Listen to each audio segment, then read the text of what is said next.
tous et bienvenue sur ma page pour cette nouvelle vidéo. Aujourd'hui les amis, nous allons nous intéresser au milieu du mannequinat. Étant moi-même mannequin, je vais vous donner quelques conseils si vous souhaitez vous lancer dans ce domaine. Premier conseil que je vais vous donner, c'est concernant les mensurations. On a beaucoup d'idées reçues comme quoi le mannequin doit être super mince, limite anorexique. Figurez-vous que c'est faux et les temps ont changé. Pour avoir un ordre d'idée, je vais vous donner quelques mensurations, les mensurations qui conviennent le mieux dans ce domaine. Ça va être des tranches. Du coup, je vais prendre ma petite feuille. Pour vous faire une idée, je vais vous donner quelques chiffres concernant les mensurations. Pour cela, j'ai noté sur ma petite feuille. Du coup, pour les hommes, on va parler de hauteur. On est à 1m83 à 1m90 en hauteur. En tour de poitrine, on est à 97 cm à 103 cm de tour de poitrine. Au niveau de la taille, on est à 82 à 82 cm. Et pour les hanches, on est entre 98 à 100 cm de tour de hanche. Concernant les filles, pour les filles, on est à du 1m72 à 1m81 cm en hauteur. Pour la poitrine, on est à 80 à 90 cm de tour de poitrine.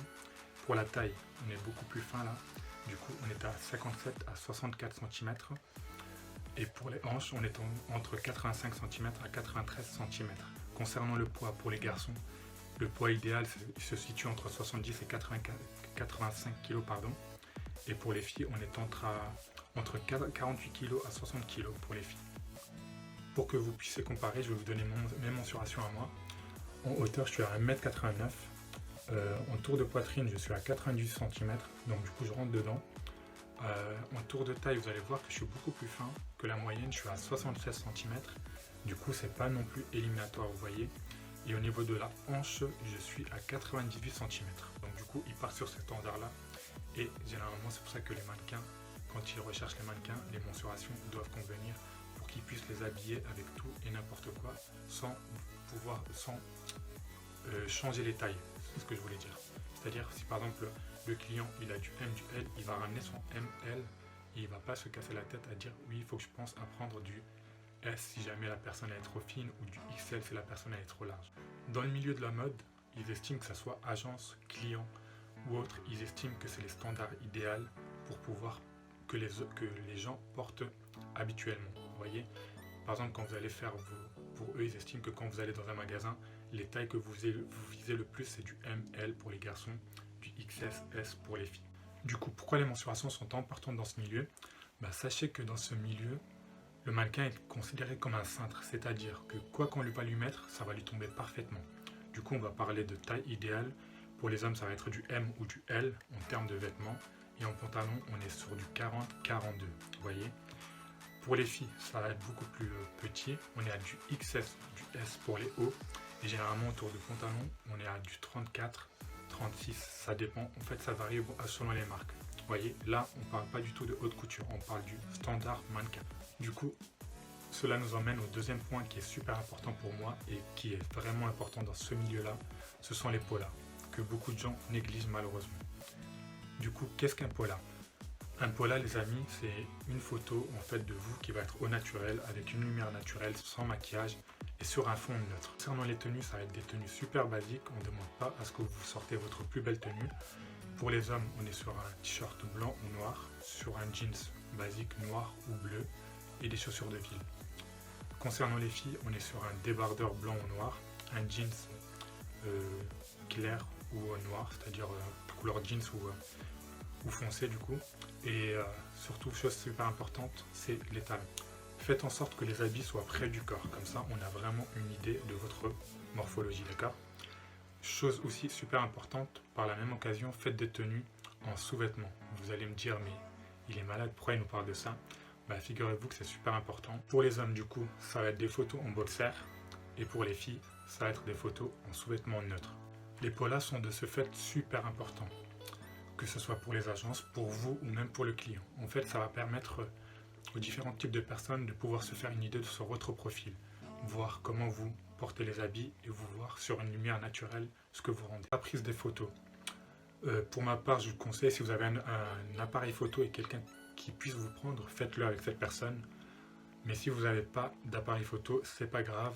On a tous des smartphones plus ou moins évolués Avec la technologie actuelle, on peut faire de super belles photos avec ces téléphones-là.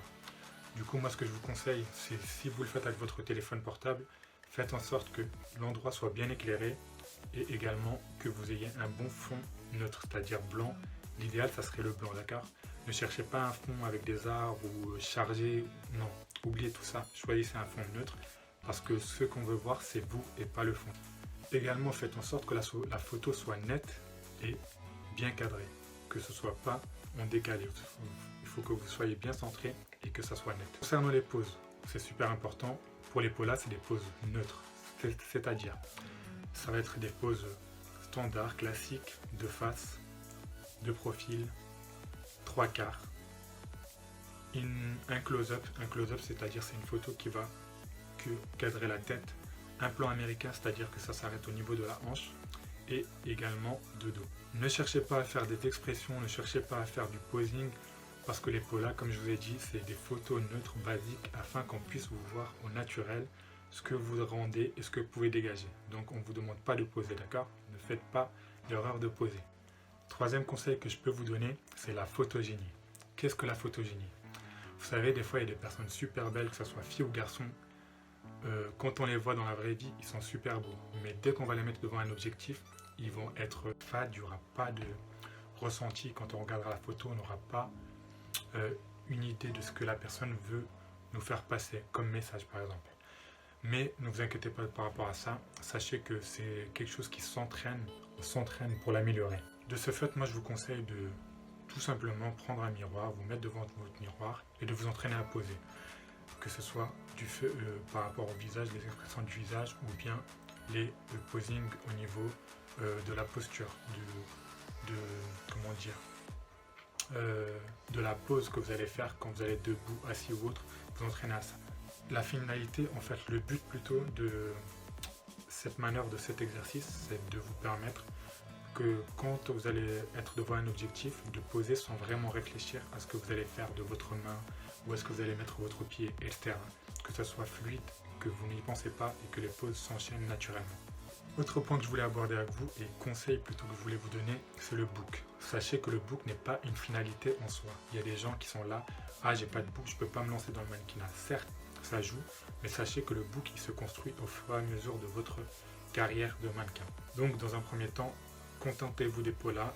Si vous arrivez à trouver des collaborations, les collaborations c'est je trouve un photographe, je lui fournis ma prestation, c'est-à-dire de poser pour lui et lui en contrepartie il me rémunère en photo, c'est-à-dire pas payé mais il me donne des photos en échange.